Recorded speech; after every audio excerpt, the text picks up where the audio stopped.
reign of King Aegon IV Targaryen, the unworthy monarch, came to an end in 184 AC, when King Aegon was 49 years of age. The view of many maesters is that his indulgent lifestyle took its toll on the king, and surely must have reduced his natural life expectancy greatly. For many, it was even a surprise he'd lived as long as he had, not just because of his physical condition, but because of the numerous and countless enemies he had made over his rule. Many look back in retrospect and wonder how it is not possible that he was never assassinated, as yes, many of the lords he quarrelled with were minor or of little note. There were those who did have powerful allies. It's a wonder that one of the many scorned former lovers of King Aegon never perhaps thought of killing him while sharing his bed. Even in his last years, the king's health prevented him from taking much of an active role in the rule of his kingdom, which in truth might have been a relief for his small council, and most of all his son, Prince Daeron.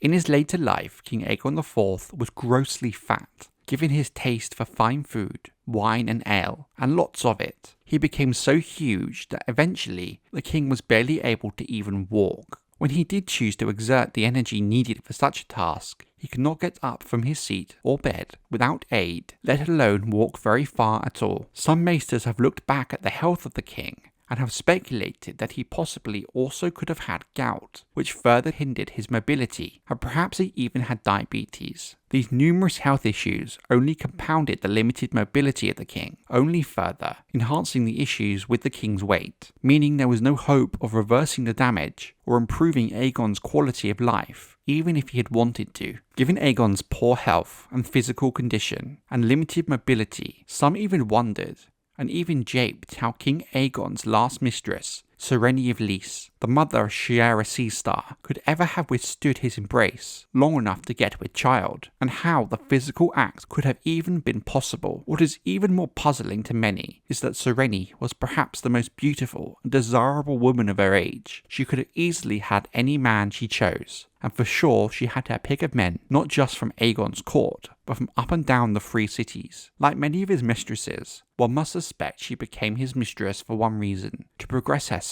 and gain some form of power and influence. Whatever the woman's motives, for many it is hard to believe she would be attracted to the king, and in truth, we have no true way of knowing. King Aegon Targaryen, the fourth of his name, died a horrible slow death in 184 AC, 49 years of age. It is said at his death his body was so swollen and obese that he could no longer lift himself from her couch, his limbs rotting and stinking, and crawling with flesh worms. The maesters claim they'd never seen the like of it before, and as far as records go, they have never seen the like of it since. Septons, up and down the Seven Kingdoms, declared it a judgment of the gods, and that Aegon's agonizing fate was a punishment for his numerous sins against the Seven. Even today, some Septons use King Aegon IV as an example of what can happen if you turn your back against the Seven and fall to lust and depravity. As is expected, Aegon was given milk with a poppy to try and dull his ever-growing pain, but his condition was so bad it could do little to dull the pain of his decaying body, and in truth little could be done for him while he rotted away in his bed, waiting for death.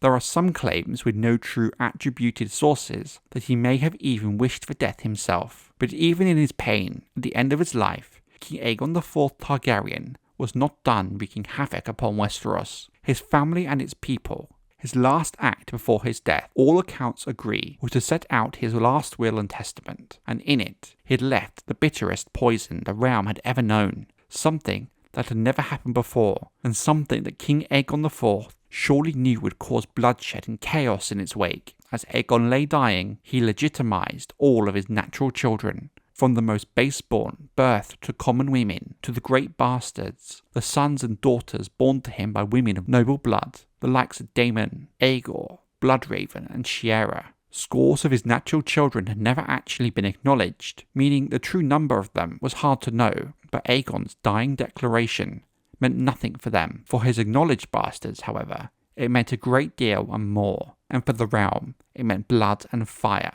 for 5 generations that would almost bring down the House of the Dragon once and for all.